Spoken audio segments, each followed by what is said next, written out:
Thank you very much for coming out tonight. My name is Mike Savage. I'm the director of the International Inequalities Institute. It's a fantastic privilege to be chairing this book launch tonight. It's a book I've heard a lot about, working with David over recent years. It's very clear it's going to be a major piece of research which will have a major significance in shaping our debates about political change, democracy and capitalism. So I'm very much looking forward to the debate. I will just introduce the speakers, and then I'll say a bit about the format, and then I'll pass on to Torben to start us off. So the book, Democracy and Prosperity, Reinventing Capitalism Through a Turbulent Century. It's been written by Torben, Iversen and David Soskice. Torben Iversen is Harold Hitchings Burbank Professor of Political Economy at Harvard, the author of many books, including Women, Work and Politics, and Capitalism, Democracy and Welfare. David Soskice really needs no introduction. One of the leading political economists in the world, very well known for his work on varieties of capitalism. And I have to say, speaking personally, he's been a fantastic colleague in the IAI and the LSE. He's just been hugely important in making the International Inequalities Institute the place it is today. So I'm really, really pleased and proud on a personal level to be chairing this event. And then Sara Hobolt is the Sutherland Chair in European Institutions and Professor in the Department of Government and the European Institute. She's previously held posts at Oxford and Michigan. So we have a fantastic night ahead of us. The format will be Torben will introduce the book in about 20 minutes with some slides. We don't have a long introduction. We want to get lots of time for chance for debate. So Torben will say a few words about the book, and then Sara, as a discussant, will come and she will give some quite developed reflections and ask some questions to Torben and David, and that exchange and that Q&A should take another 20, 25 minutes or so, and that will leave us around half an hour at the end for question and answers from the floor. So it should be a fantastic evening. Let me hand over to Torben.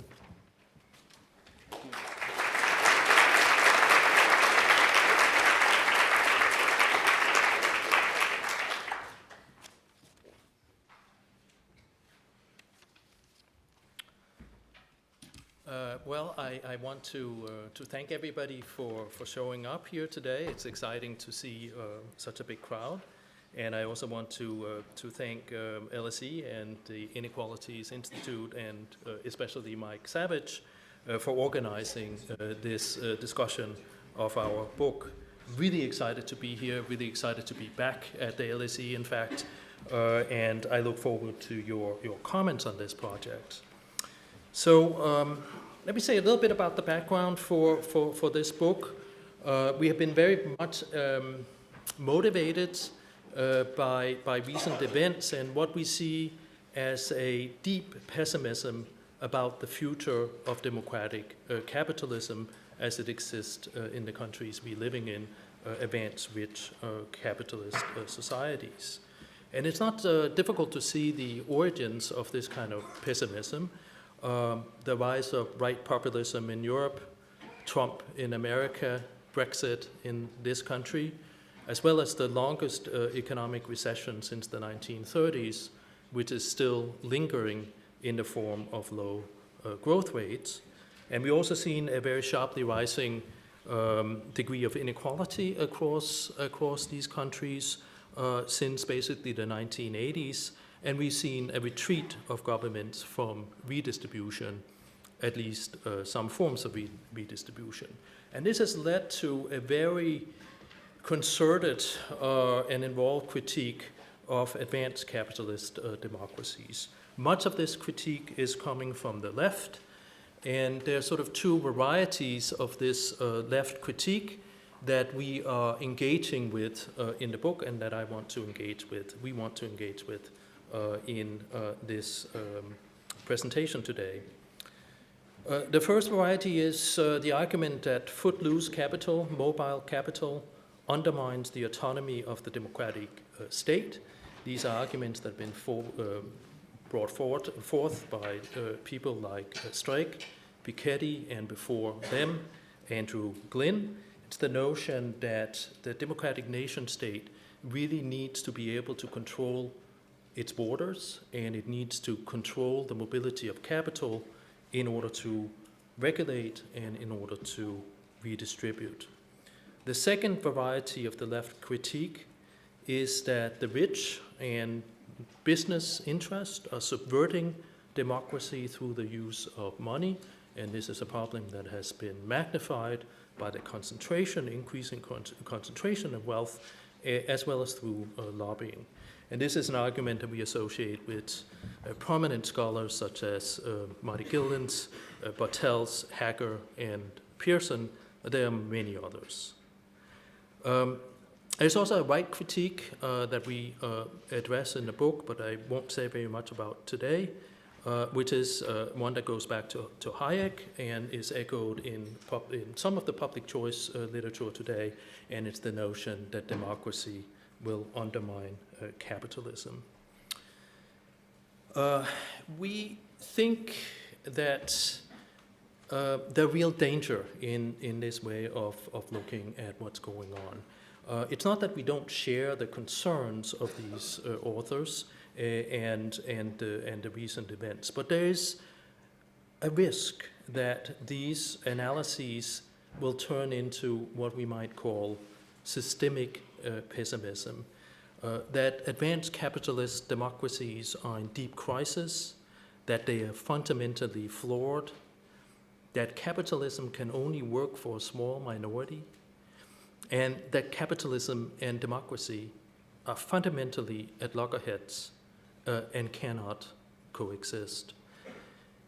The danger is that when we look back in history, in the 1930s, it was precisely this kind of systemic pessimism that split the left into communism and social democracy, as well as arguably split the right into mainstream conservative and liberal parties and fascism. And this is not the kind of world we want to get into. So our argument in brief is first that these are real and serious concerns, and we share them. We wake up to these headlines every day in the newspapers, and they worry us. But what we have done in this book is to try to take a long-term perspective on advanced capitalist democracies, and what you very quickly discover is how incredibly successful they have been. They have created unprecedented prosperity, as well as relatively high levels of income equality as well, compared to any other existing or known political and economic system out there. Advanced capitalist democracies have also been remarkable in terms of being resilient despite all these turbulent events that have occurred through the century, and that's the subtitle of the book. The Great Depression, 2 world wars, the end of empires, technological revolutions, fall of the wall, and the financial crisis. Through all these huge transformations, advanced capitalist democracies still survive. We argue in the book that this resilience reflects, when we consider this again over a long period of time, a symbiotic relationship between democracy and advanced capitalism. And we do not think that recent developments have fundamentally changed this symbiotic relationship. Instead, we see populism, rising inequality, and so on as expressions of how this relationship between capitalism and democracy has evolved, especially in the transition to a new knowledge economy. So these are real things, and they are part of the evolution of advanced capitalist democracies, but they are not ultimately a threat.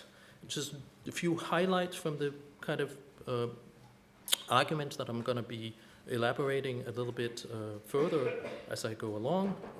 We think that advanced capitalism is nationally embedded, that capital is not footloose, and that the state is, the advanced nation state is strong and autonomous and could do a lot of things. democracy is not spawned by capital or the rich in the way that it's portrayed in the literature. Populism is a new cleavage. We think it's an important political change, and it's an important division, but it's not ultimately a threat to democracy or to capitalism.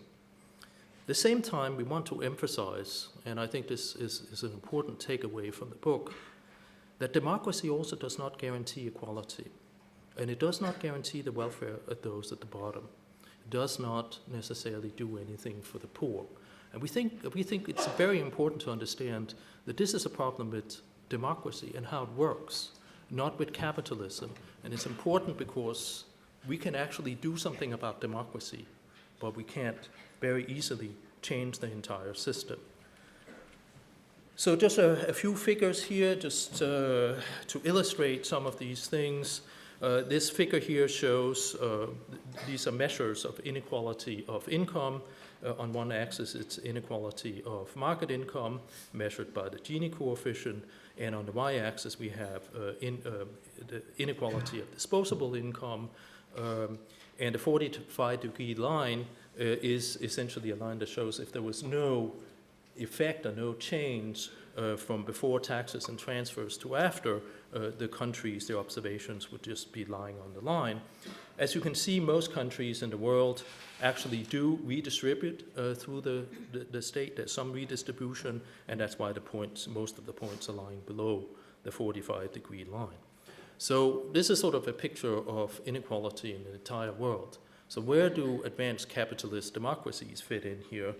Well, it turns out that they are all countries, despite their differences in inequality, and despite the rise of inequality over the past 3 or 4 decades, these are relatively egalitarian countries when we look at after taxes and transfers inequality, disposable income inequality. So you can see where they belong in the figure. And what we also see when we look at this over long periods of time is that the most innovative and most prosperous economies today are pretty much the ones that were also innovative and prosperous all the way back to the beginning of the 20th century.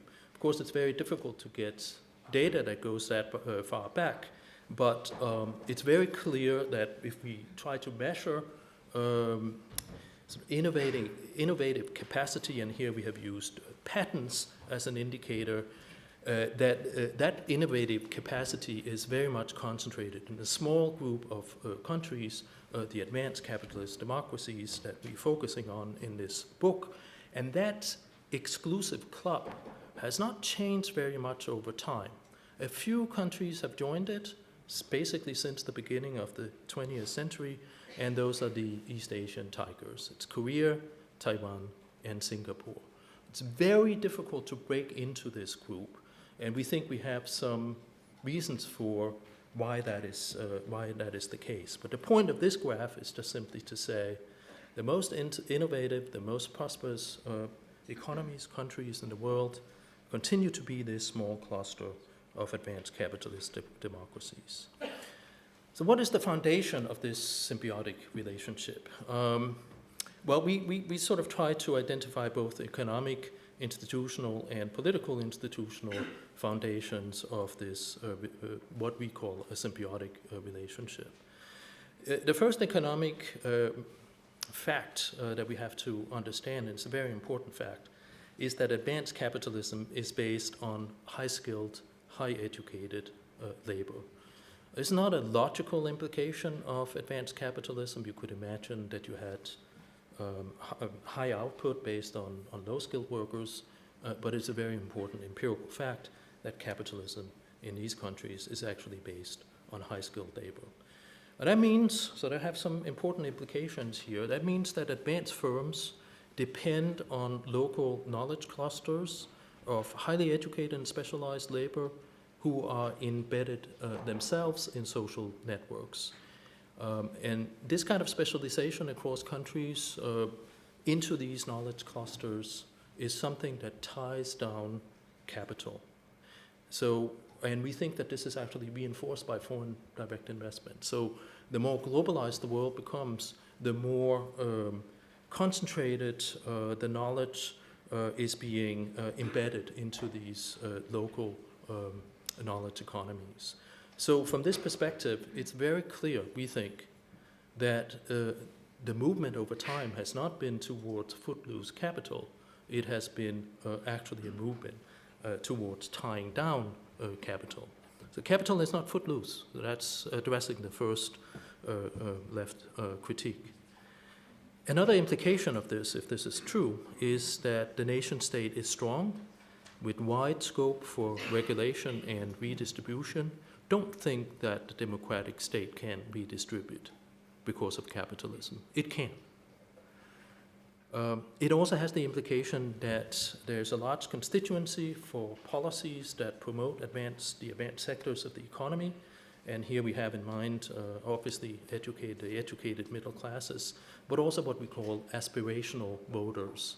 And aspirational voters are voters who are not necessarily fully integrated into the advanced sectors of the economy, but have an ambition of becoming integrated or moving into those sectors, maybe not themselves, but then for their children. And our sort of political analysis is very much based on the notion of families being units of analysis and parents being very concerned about their children doing well. As long as they see that their children have good opportunities in the economy, they are much more likely to support policies that keep perpetuating the institutions that characterize these countries, these economies. The political foundation of this is that governments build or try to build reputations for good governance by investing, especially in education and middle-class social programs, and in a more general way, and I'll speak a little bit more specifically about this in a minute, by perpetuating the institutional infrastructure that supports the advanced sectors. One of these institutions, one of these policies is tough competition policies. And it's very sort of common to hear people talk about competition as something that was invented by capitalism. And we think it's exactly the other way around. It's actually democracy that is enforcing tough competition rules. And because it is, in order to generate economic progress through innovation, capital actually becomes fragmented and it becomes politically weak as a class. We think it's become weaker over time, not stronger, contrary to most of the arguments out there. It also has the implication that middle class interests are broadly attended to through education, that is, giving people skills that can be used in the knowledge economy, in a skill-intensive economy, public goods provision, as well as transfers through the welfare state. This is the way that you make sure that the middle class are also participating in the wealth creation of these economies. The lack of redistribution towards the poor, which is clearly a problem, and it's also a lack of redistribution in social programs for those who are just below the middle, reflect, in our opinion, in our view, this is part of our argument, a failure of democracy as opposed to capitalism. And this is actually meant to be a positive message because we think we can do something about democracy and through our democratic channels. Just to show you one graph here on this middle class incorporation, because I know you're all thinking, well, there's this enormous literature out there that says that the middle class is falling behind, right? They're losing out. And it's just not true. There are some that are losing out, the old middle classes, and I'll talk about those a little bit in a minute. But if you look at just simply the mean to median income ratio from 1985 to 2010, which is the period of the most rapid increase in inequality in these countries, very, very little has happened, okay? Which is another way of saying, and this is, by the way, this refers to disposable income. So this is after taxes and transfers, okay? So this includes transfers and social services and so on. But if you take that into account, if you look at disposable income inequality, the middle class has actually kept its position in the economy measured against the mean output or the mean income in society.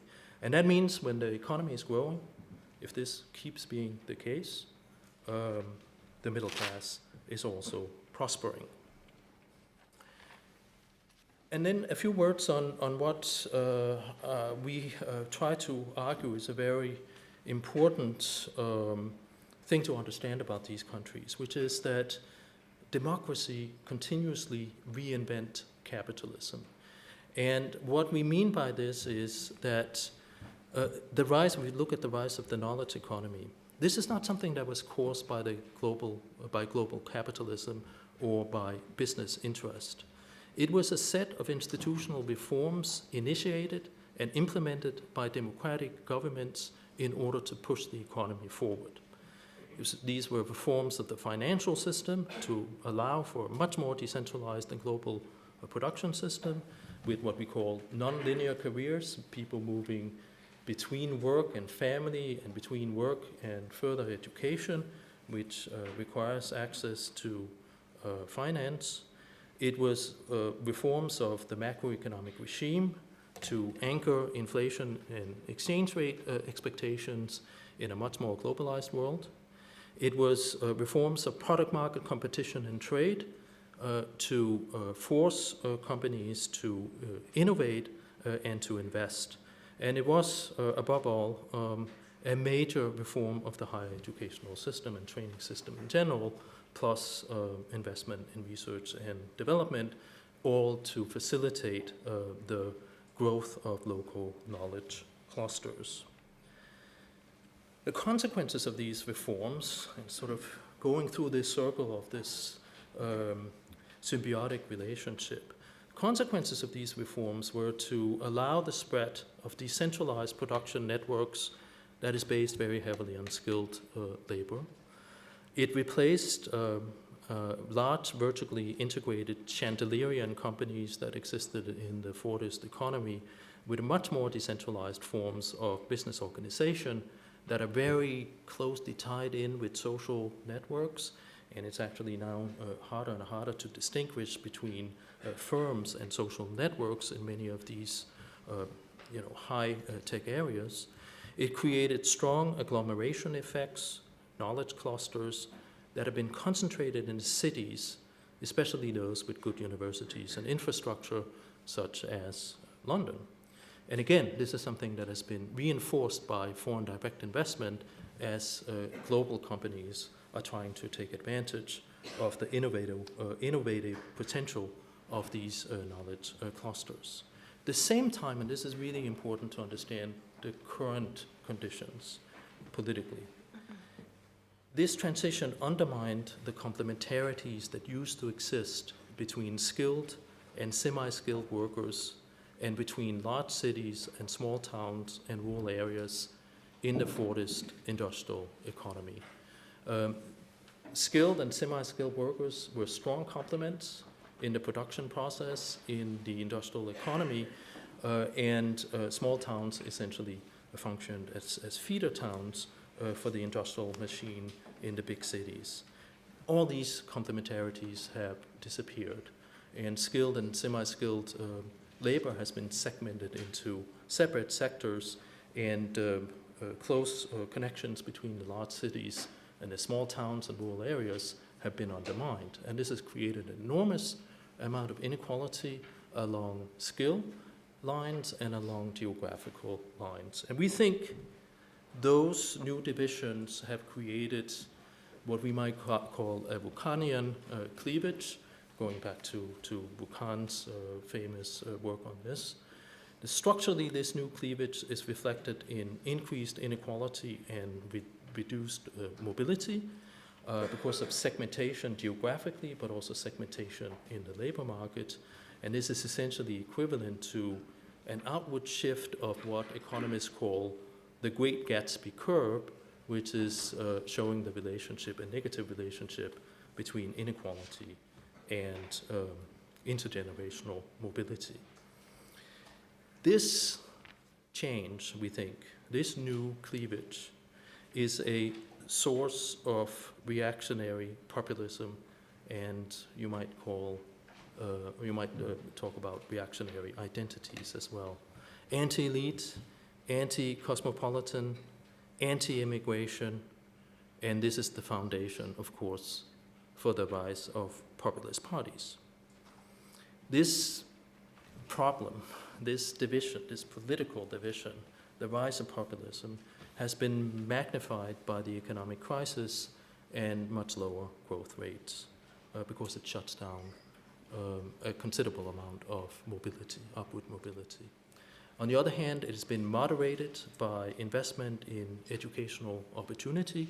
So we see, this is something we can actually detect empirically very clearly, that in countries that have better access at the lower end, sort of for the lower middle classes, into the educational system, and for their children to move into the educational system and get good, valuable degrees, when that occurs, populist values are much less prevalent. They just seem to vanish. And secondly, we also see, and this is something we see now going on in Western Europe, I think, what we might call the mainstreaming of populist parties. And by that we mean that they are no longer just anti-systemic parties, but they're actually parties that are trying to work within the system, and they're increasingly being accepted into the system by existing mainstream parties. And the second thing we mean by mainstreaming is that they're increasingly reflecting the economic interest of their constituencies. Some of them we might refer to as losers, and this is actually a very good thing.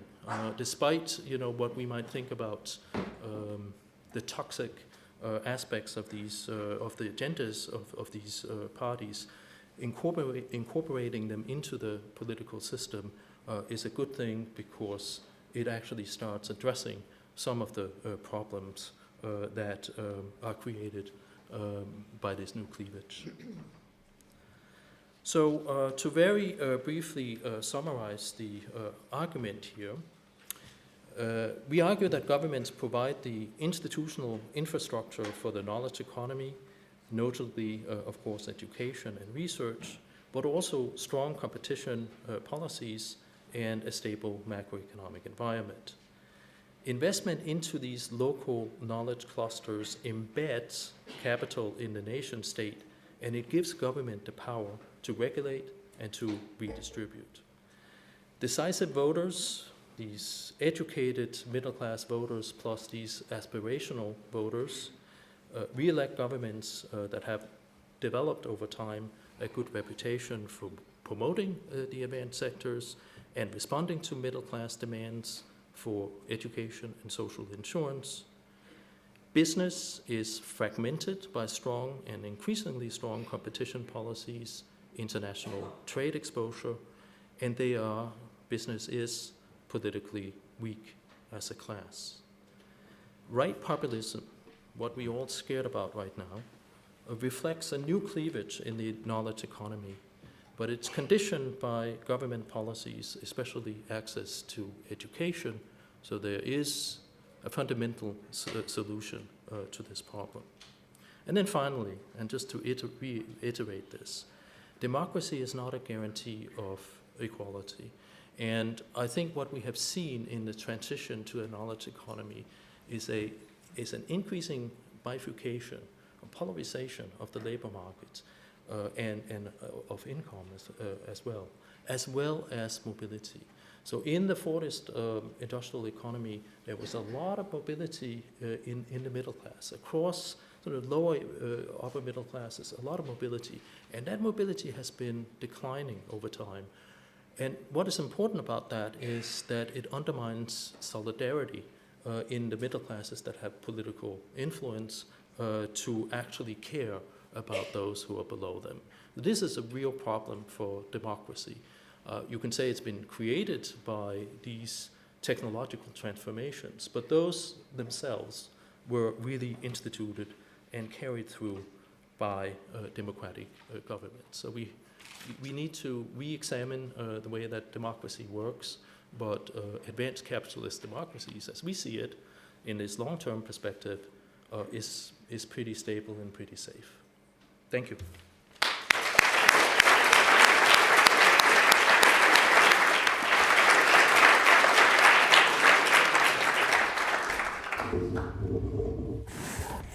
Thank you, Torben, for that brilliant summary of such a complex and sophisticated book.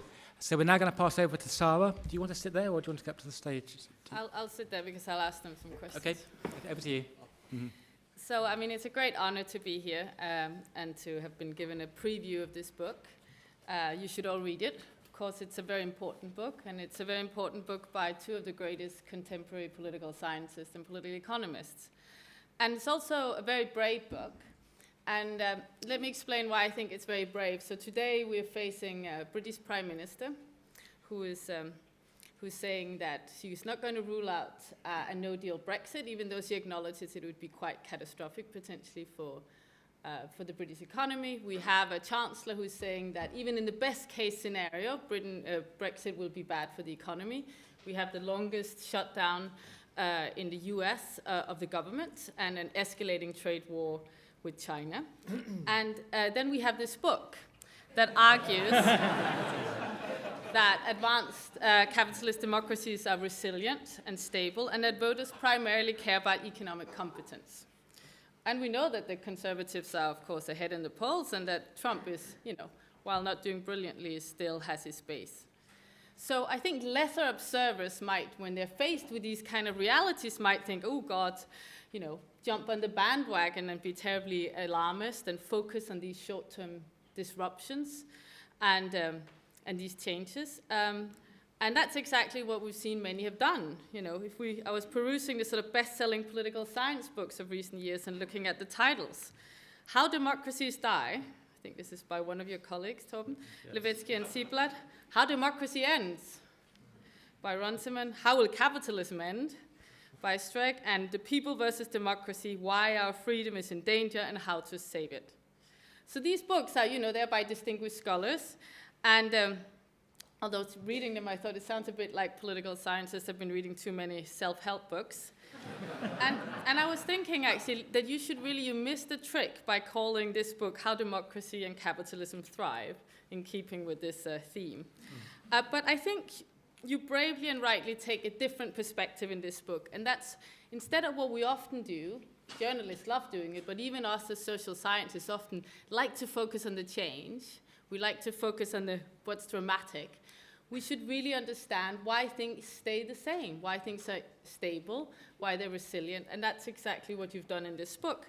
Not just telling us that there's resilient, but also providing a very impressive theory and very impressive evidence of why that's the case.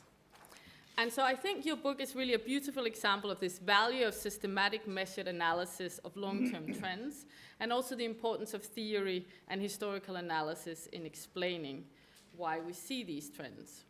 And of course, it presents this important argument that Torben summarized that I'm not going to go over, which is why the advanced capitalist state have become strengthened by democracy and even by globalization, and why there's this symbiotic relationship between capitalism and democracy.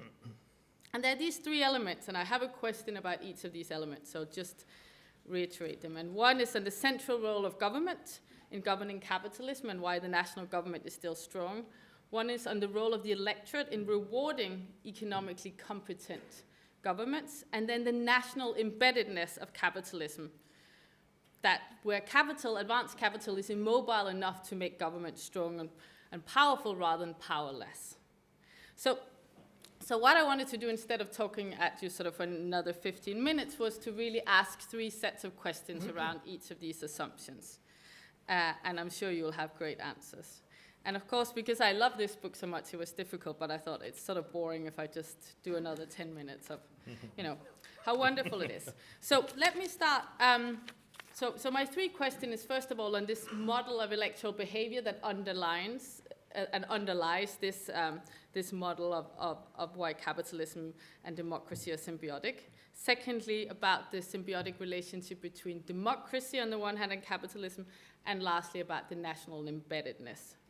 So firstly on this, on the model of the voter, and this is maybe where I feel more comfortable because you know, I study voting behavior. So at the core of your theory is really this idea that you don't use the term median voter, but it's a sort of median voter, this decisive middle class voter who ultimately cares about economic competence. So this is how this survives, this advanced capitalism, because voters have aligned interest with advanced capitalism and they reward governments that manage the economy well. Yeah?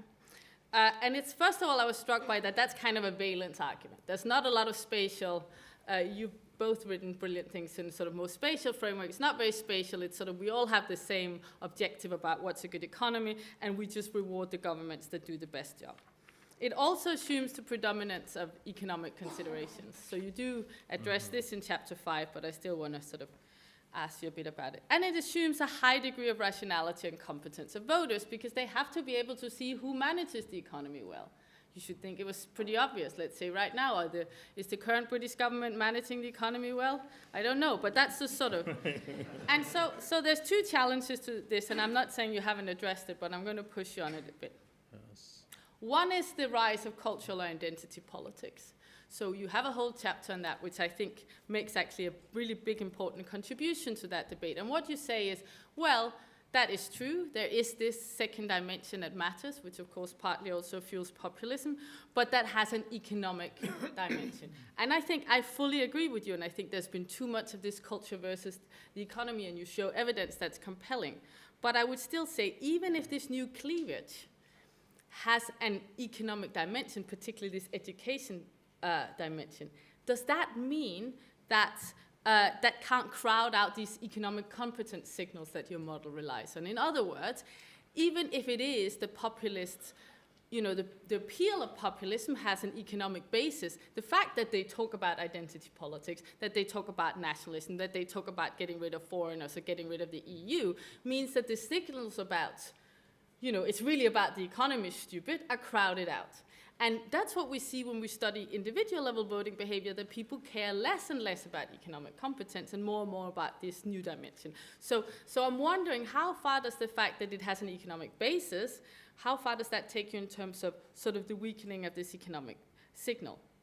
And also you say, well, people in countries where you have greater educational opportunities, because you have a quite strong statement that's, I love this, so it's a great book also because they make very strong statements. Populism can be readily undermined by public policies designed to open educational opportunities for more people. So Torben and I share a little secret, which is we're both from a wonderful country with a lot of educational opportunities, which is Denmark, but also with a very, very strong populist tradition. You know, in Denmark they were xenophobic and populist before it became fashionable in the rest of Europe. And so that's sort of a bit my starting point. You know, is it really that simple? And do we worry that this cultural identity takes away, even if it's economically embedded, does it take away this sort of focus on economic competence? And then there's another challenge to the economic model, and that's the sort of, are voters even if they had the information, are they competent enough to process it? Because there's a whole literature, as you know, with Bartels and others that you cite, which is saying no, voters are very biased, they're very partisan. The US is, of course, an example of that. So they don't even pick up economic signals because they're so inside their own tribe. You know, they're Democrats, so whatever Trump does, even if he was a brilliant manager of the economy, no one would ever pick it up. Yeah?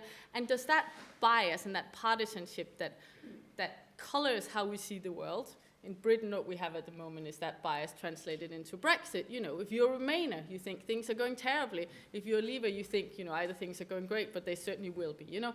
So that, again, does that undermine that fundamental assumption in your model that voters will vote rationally and vote for the parties that are economically competent? So that's my first challenge to you. Yes. Over to Torben and David. So, Do you want to start? Or Yeah, but why don't you start and I'll want to comment. okay. It's a really, really, really excellent point, and thanks for bringing it up. I think we understand that rational voting is a very complicated thing, let me put it that way. And it goes all the way back to Downs. Downs identified what he called rational ignorance, which is individuals just don't have any incentives to really invest in political information because that information is not going to give them any impact on public policy. So public policies are public goods, and therefore you have no incentive to be informed. So we take that very, very seriously. We don't push it in this book, but we have done it in other work. And in that other work, what we have been focusing on is people's embeddedness in social networks. We think that people get most of their information from social networks. And ultimately what makes social networks, if this is how people acquire information, we talk to each other about stuff. And whatever we talk about, we learn from that conversation, and we also have incentives to learn something about what we're talking about, whether or not it's football or it's politics or, God forbid, baseball. When your network is, I live in Boston, and when your network is talking a lot about these things, you acquire incentives to actually become informed. Those incentives are obviously very polarized or very unequal in the sense that people like us, we talk a lot about politics, and I think it's reasonable among people like us that we will arrive at sort of sensible understandings of politics. Many people are not in those kind of discussion networks, and so they develop very vague ideas about politics and might be more swayable in terms of, say, populist politics. I think it reinforces our argument, if this is true, in the sense that we want to say that it's the educated middle classes, right, that are pretty much running the show, sort of broadly speaking. And they are the ones who are in social networks in which it's reasonable to expect that they will arrive at pretty fair or accurate understandings of politics, and therefore can vote in a way that is sensible, that will advance their interest. It's much less true of the poor. It's much less true of the old middle classes because their networks have very, very much been splintered by these economic transformations. It does make them amenable to be picked up by these other issues that you talked about.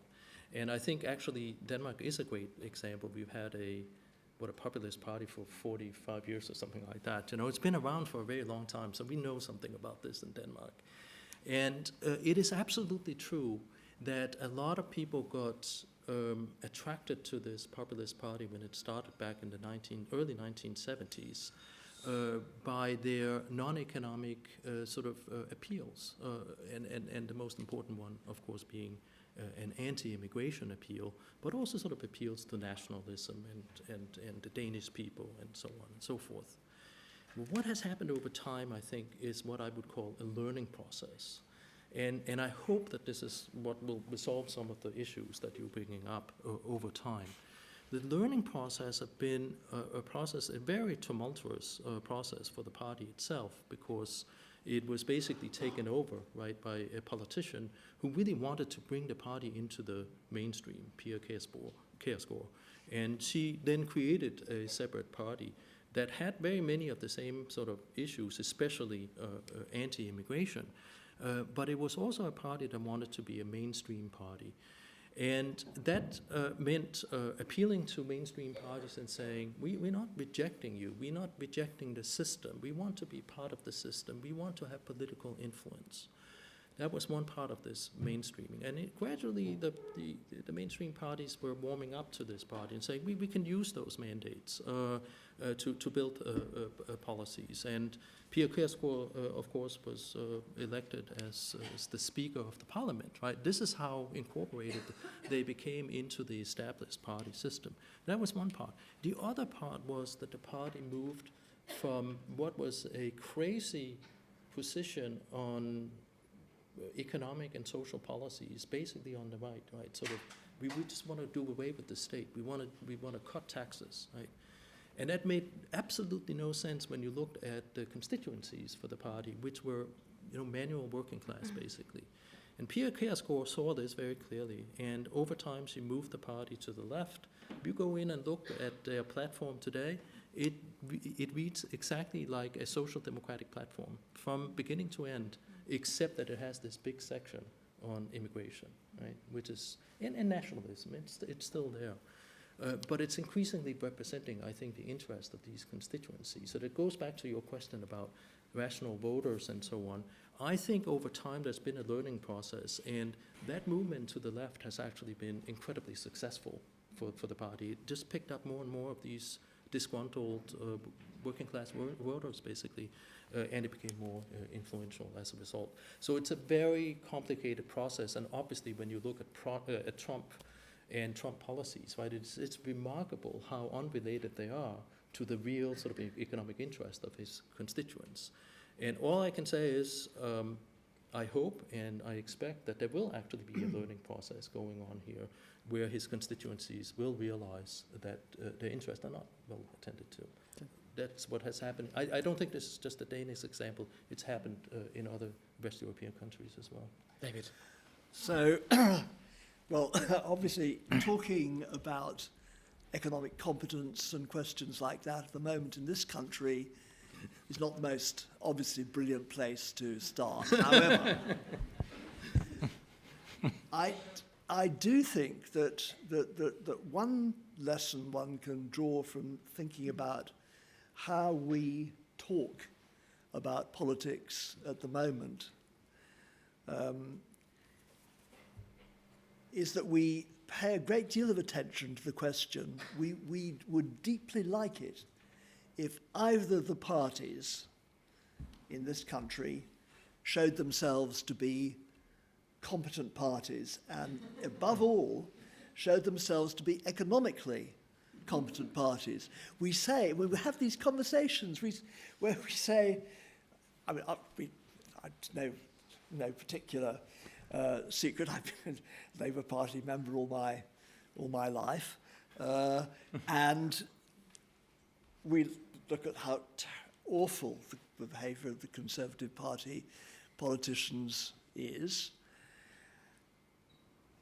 and then we look at Labour, and then we say, if we want this country to work, are we serious that Torben can produce an economic policy which will work in this country? So we usually end this conversation in a sort of semi situation of despair and to both your houses. But I think it's really interesting if we sometimes talk. By the way, we never talk in our social network about baseball or even football. What we do talk about, though, is to go back and look at political leaders in this country over the past 30, 40 years or so. And there are very few of them who we would think of as not having a relatively high degree of competence and having built up a reputation, particularly for economic management, which is a reputation which has counted hugely in the way in which people vote. Now, those reputations, there may have been times, for instance, under Thatcher, where there were different situations, different positions held by different party leaders or by different parties. But nonetheless, if you take the Thatcher period, it was very clear that Thatcher was deeply concerned about how on earth do you run a government? Do you run an economy like the British economy? I guess at that time I happened to disagree with her particular way of doing it. But nonetheless, he was a very able person who had a group of people round her who were equally able people and the way the economy worked was an absolutely critical question of the day and how people voted. Again, if you go back to if you get, let's say, so that was a stage where Michael Foot was the Labour leader, and he didn't have that reputation for economic competence, and that actually had a bad effect on the, in my view, on Labour's electoral ability. If you go back, you get nearly all the prime ministers who get chosen had a high level of competence. Well, I may have disagreed with particular policies, but that was a really critical element of how people thought and how people voted. Are they actually voting for a party leader or economic policy leaders who know what they're talking about? Now, why is this so important? I mean, I agree today. You're absolutely right. This is a bad moment to be pitching the sorts of arguments we're pitching. But there are, it seems to us, key groups in the electorate who are deeply concerned about how the economy works and deeply concerned about how the advanced sectors of capitalism work. For a start, most people who work in those areas certainly want the economy to work well. If you go beyond people who work in all the high value-added sectors of the economy, service sectors, or whatever, you come to a very wide group, part of the electorate, which I think we believe has been really neglected a lot in the literature, and that's what we call aspirational voters or aspirational families. And as we see it, an awful lot of aspirational voters are basically concerned that their children and their family are going to do well, that their children, a very long-standing idea is that people wanted their children to do better than they had done. And this notion of aspirational votes, which actually doesn't, interestingly, play a large part in the political science literature. So, Sara, you know more about it than I would, but I don't think it's become a really key element.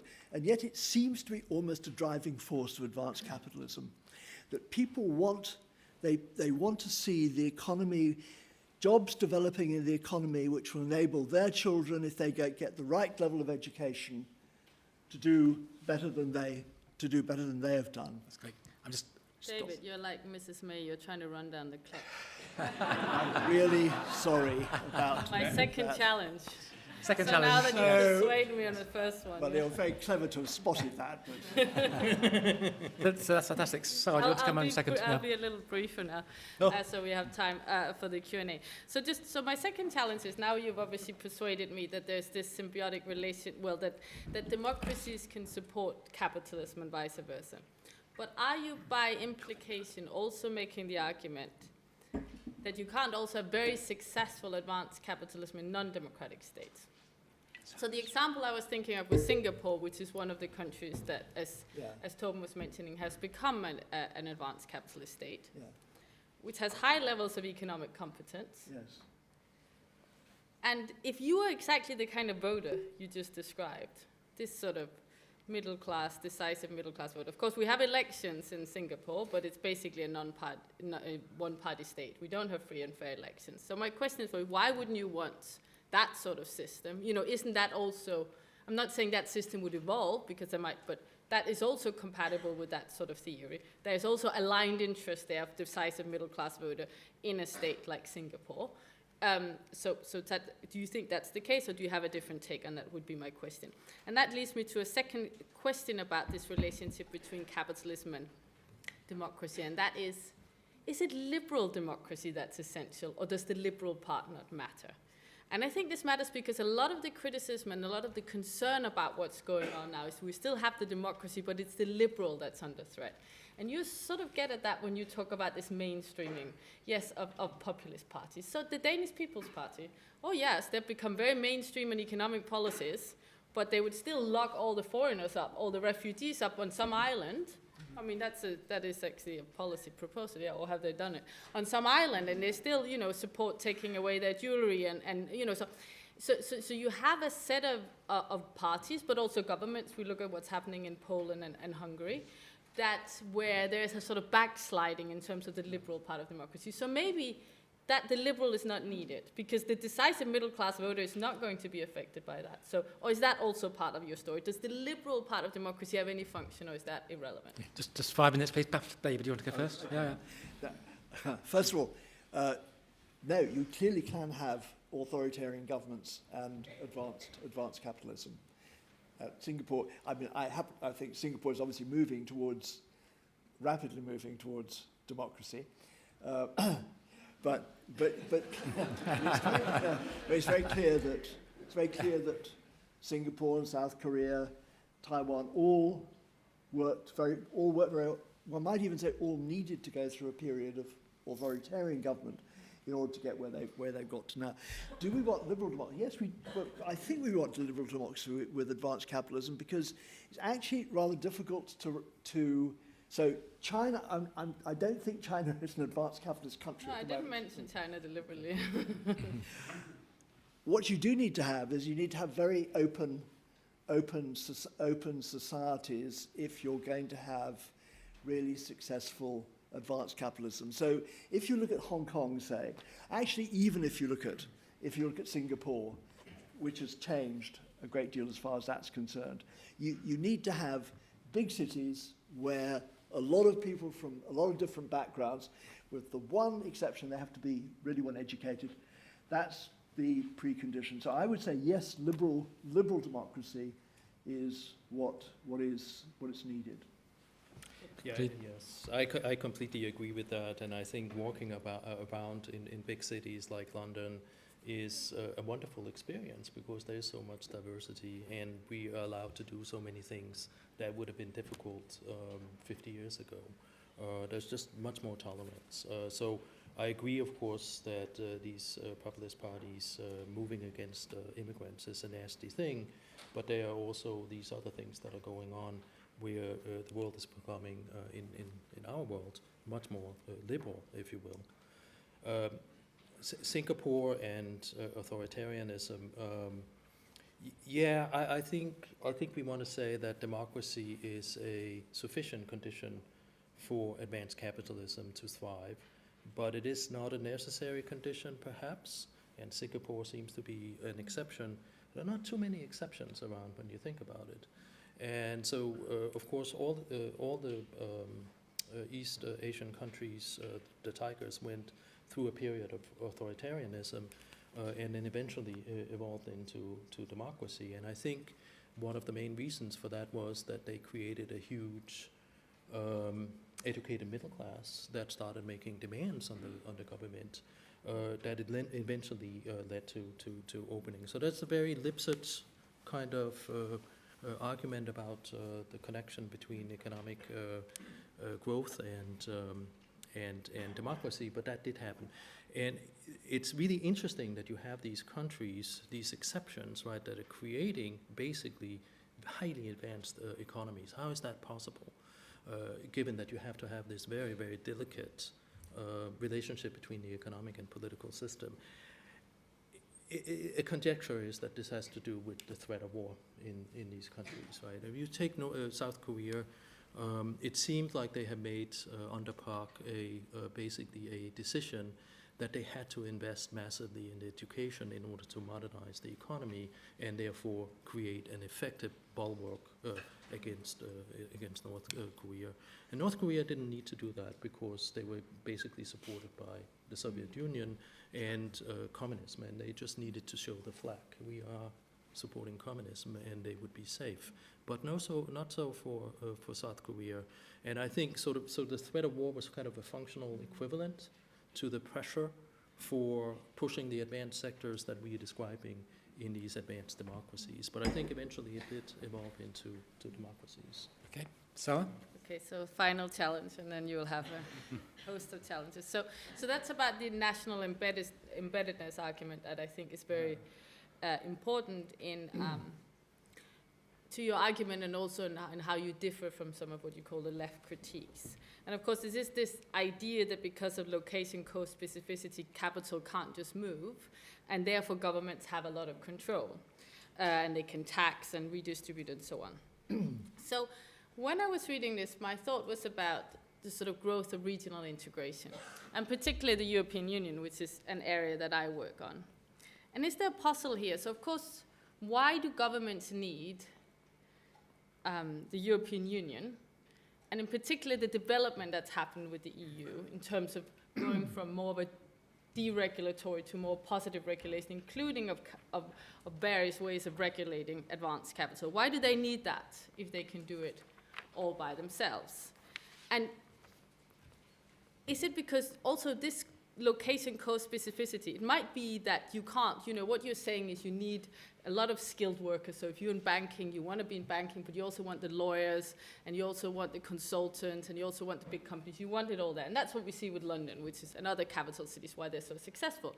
But are you not still competing with Paris? You might not be competing with, sort of less advanced capitalists, but isn't there still competition between countries, and how does that play into your argument? So the two examples I was thinking, one is, of course, sorry to be sort of so Brexit obsessed, but there's a nervousness in London about what will happen to companies and financial institutions. But if they're so national embedded, you say repeatedly in the book that advanced capital is immobile. If it's immobile, why are people nervous? Maybe they shouldn't be nervous. Maybe, that it's just a fallacy. But there is certainly that idea out there that there's moving. And the second question is something like, for example, what happened with Ireland and the Commission. So here, of course, we have the EU Commission going after Apple because Ireland is basically giving them tax benefits. Well, that looks like Ireland is trying to attract this immobile capital by giving them tax benefits, and the EU is coming in as a supranational regulatory body.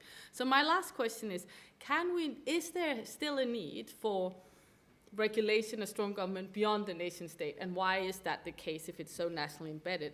And then finally, could you imagine also on the democratic thing that democracy is not that embedded in the nation state, and in fact we could imagine in time a sort of symbiotic relationship between advanced capitalism and democracy at a supranational level? Any good questions? Okay. Questions? Well, first I think in terms of Ireland, a lot of the concern in Ireland has been to attract capital which is mobile, in the sense of attracting American companies to set up in Ireland to get around the tariff barriers in Europe. And they're largely, in one form or another, relatively not very, they don't use very embedded skilled labour, different to the actual development of software in Ireland itself. As far as the actual movement of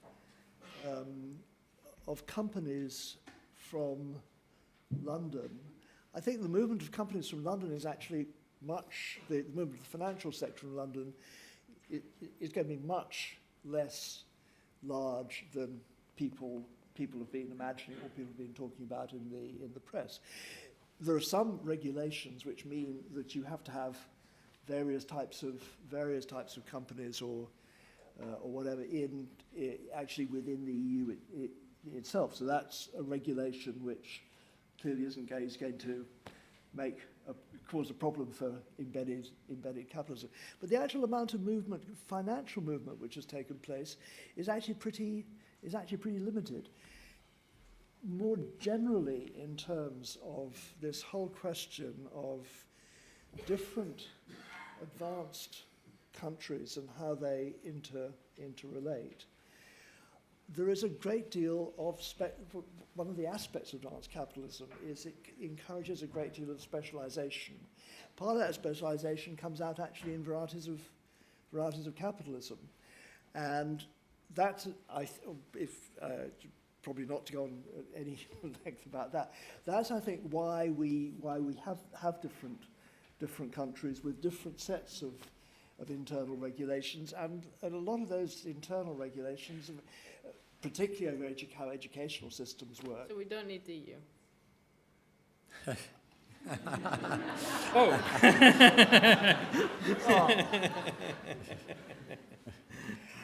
So,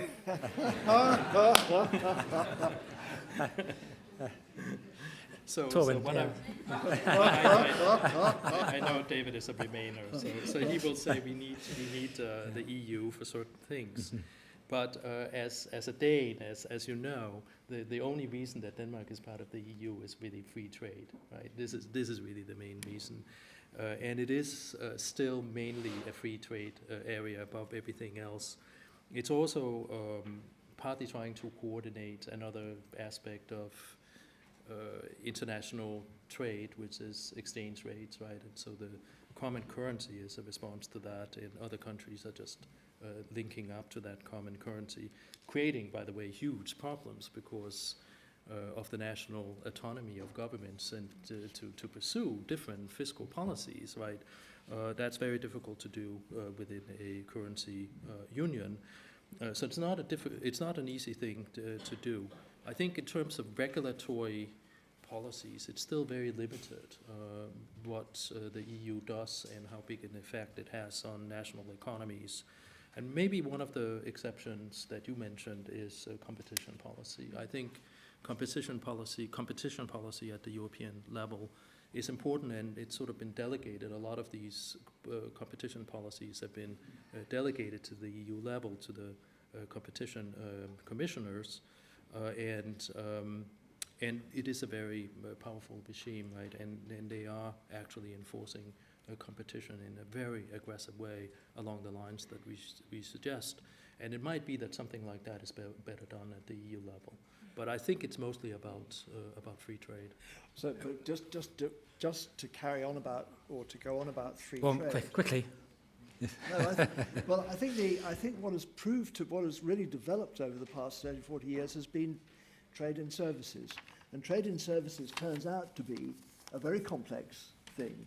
So the single market is actually something which is of great importance, and arguably of greater importance than a customs union. And that is something, the single market, which is difficult to do without having at least some real framework for cooperation across the advanced countries in Europe. That's great. So can we thank Sara for those great comments and critiques?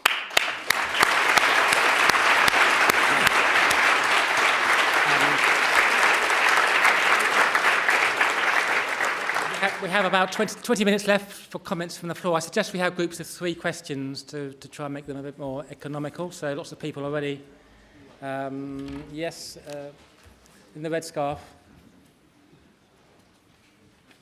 Red. Yeah.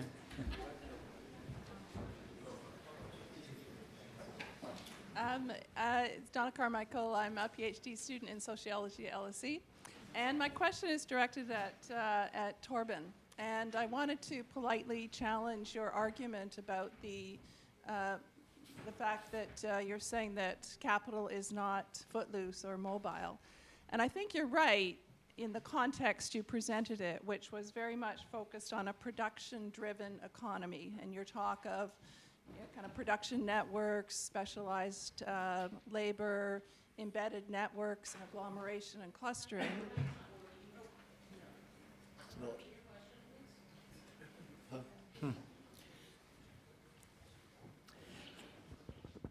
Testing. Is another, while we're waiting, there's another mic. Hello, can you hear me? Yes. It's Is not, it better? yes. So I will start again. My question Please. Yeah. is for Torben, and I wanted to challenge your argument that capital is not footloose.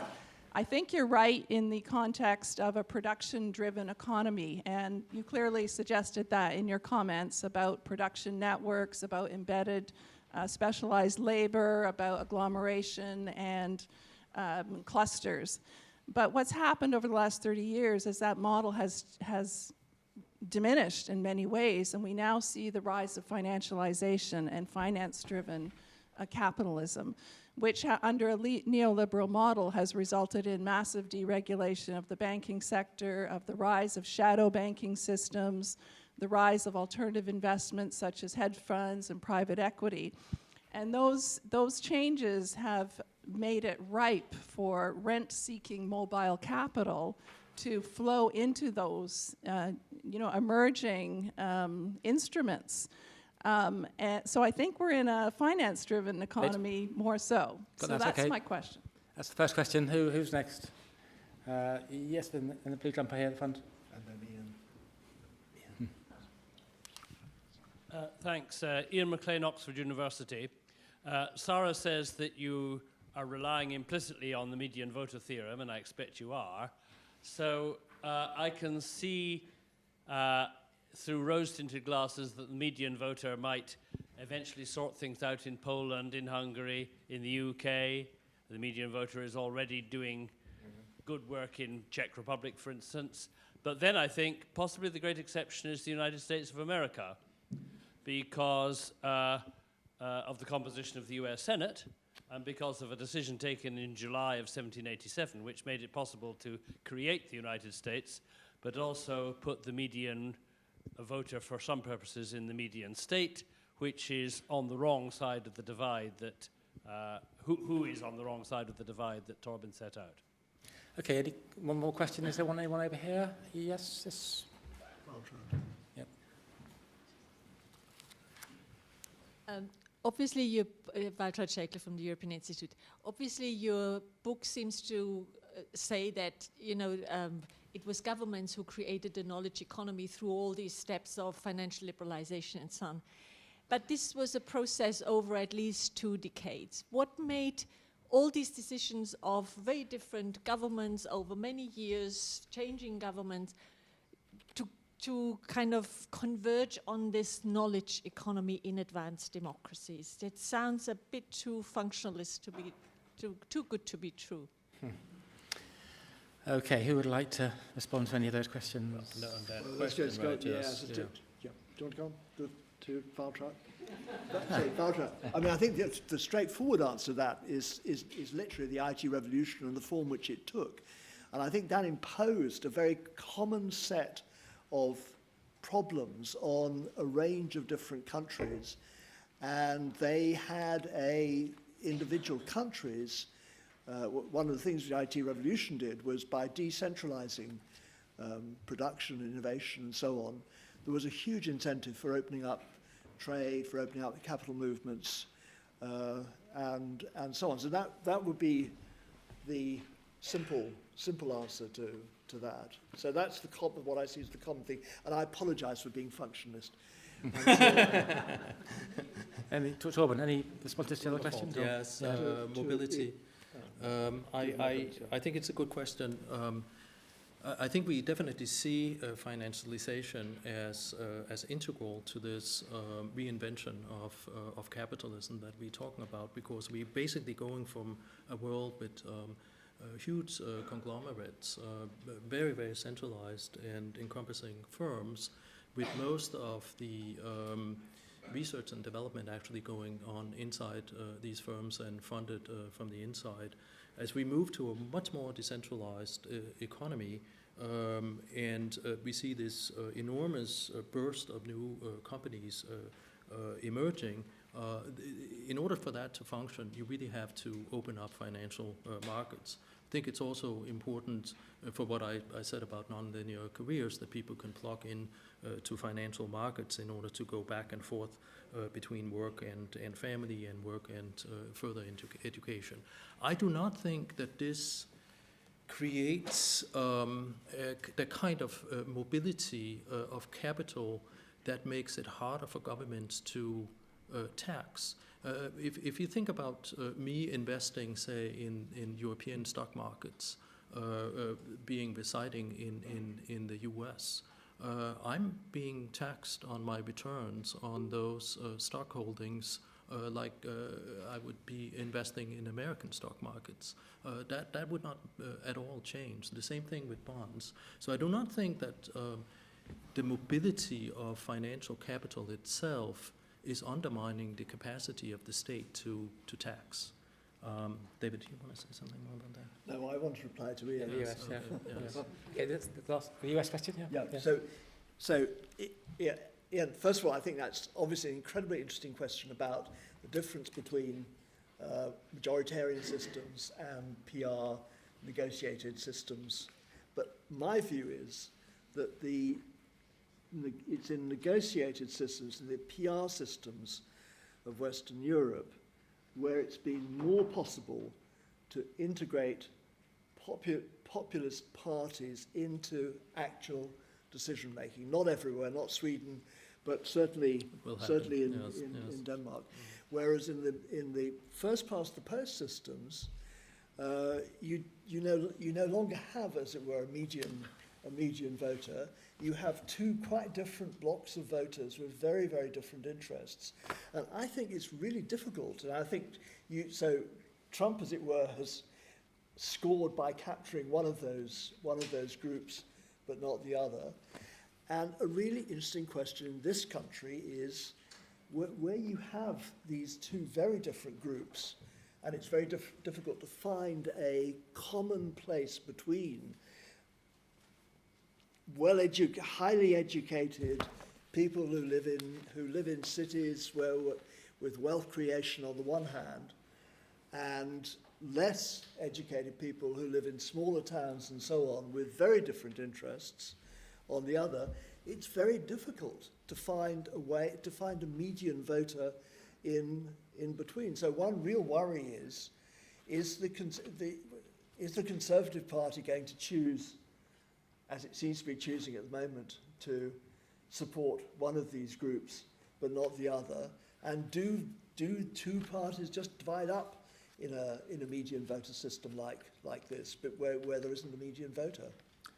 Okay, we have some time for more questions. At the back there, yeah, Luke, that's Mike.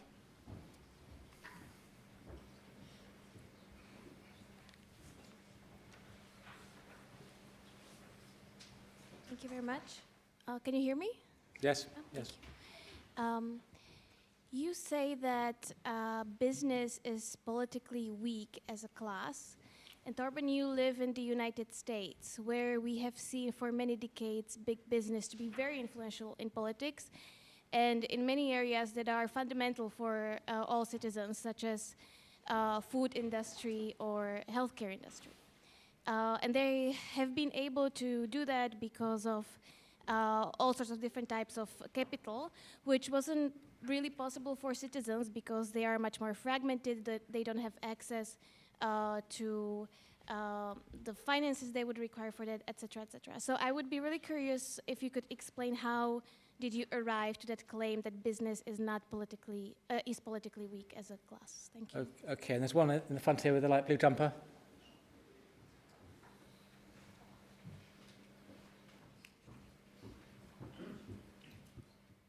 I would like to. Hello? It doesn't work. Yes, it is. Testing. Yes, it does. I would like to make a question to Sara. Basically, when you talk about liberal democracy, I live in many different countries in Europe, and I totally agree about the economic situation, about the knowledge economy, all this. But I realize that each country in Europe, there is a huge difference, that is the justice system. So I realize that in some country there is a kind of inequality because the justice system doesn't work. And I've been impressed because when I've been to New York for the first time, on the front of the Tribunal of New York, there is written that the base for democracy is a justice system that works. So basically, I think in Europe there is a kind of fragmentation of a justice system within each different country. Okay, one more over here. Yes, in the front. You have a notion of a system called liberal democracy. Do you regard those two parts as equal, or is 50-50, or is the liberalism more basic than the democracy, or the democracy more basic than the liberalism? Okay, well, over to you two, yeah. Or you three, sorry. Yep. Who wants to go first? Sorry? Just to say, this is obviously about the book, but you're right, there is a fragmentation of the justice system in Europe.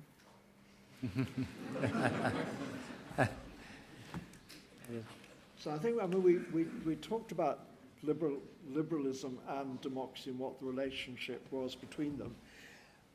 I think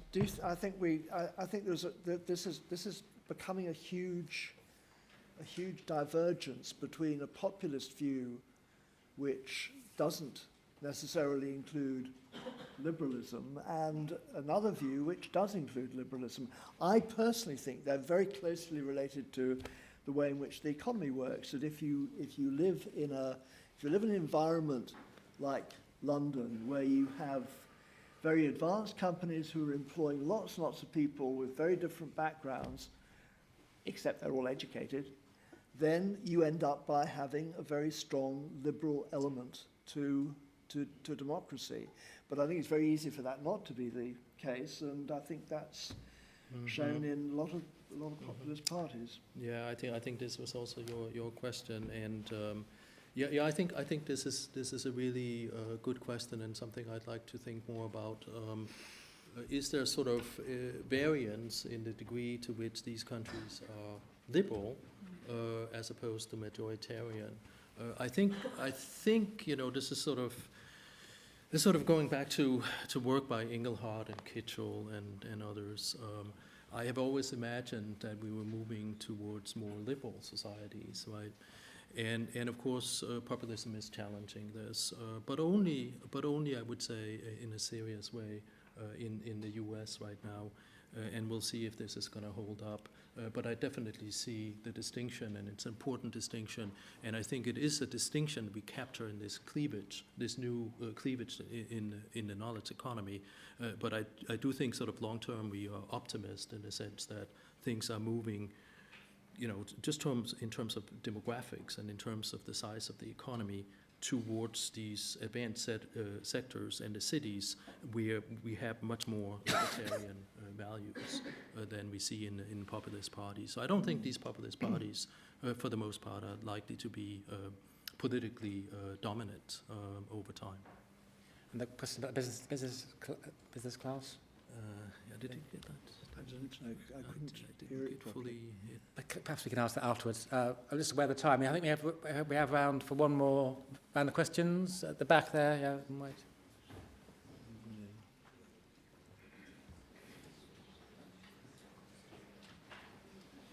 I mean, I didn't get what. We didn't hear it, so I think we're just going to. Okay, should we do that? Then? Yes. Would you mind repeating the question?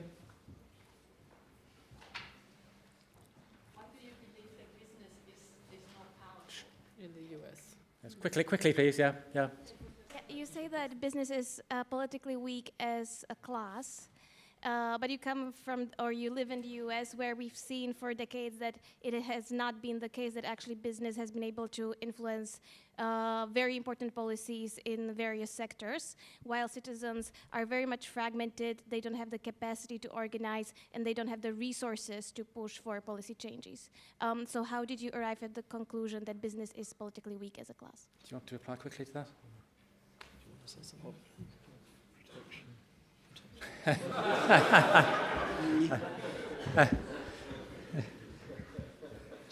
So I would say that if business had been powerful, it would have stymied a number of the policy moves which Trump has made. Equally, I would say, but the same is true here. If business had been powerful, it would have stymied a whole number of moves in relation to Brexit. And as a former foreign secretary said, "Fuck business." So That was a quote. Yes. no, sorry, that was yes. That was a quote. Sorry, just in case. Just in case the LSE is monitoring what I'm saying. It is. Yeah. It is. In videos. Yeah. And video. Oh my God. Okay, two more questions now, and then we can finish. The question there. Yeah. I think this is an associated question to the previous one. To what extent do you think the political power is shifting to these big corporations, international corporations, away from democratic institutions? Okay, and looking for a bit more diversity. Yeah, over on the right-hand side here. Oh, yeah. Yep. Hi, thank you for your presentation. So my question is that, might you be possibly conflating the nation state with democracy more generally? Because from the presentation, the foundations of the symbiotic relationship do not seem to be exclusive to democratic states per se, but nation-state industrial policy more generally.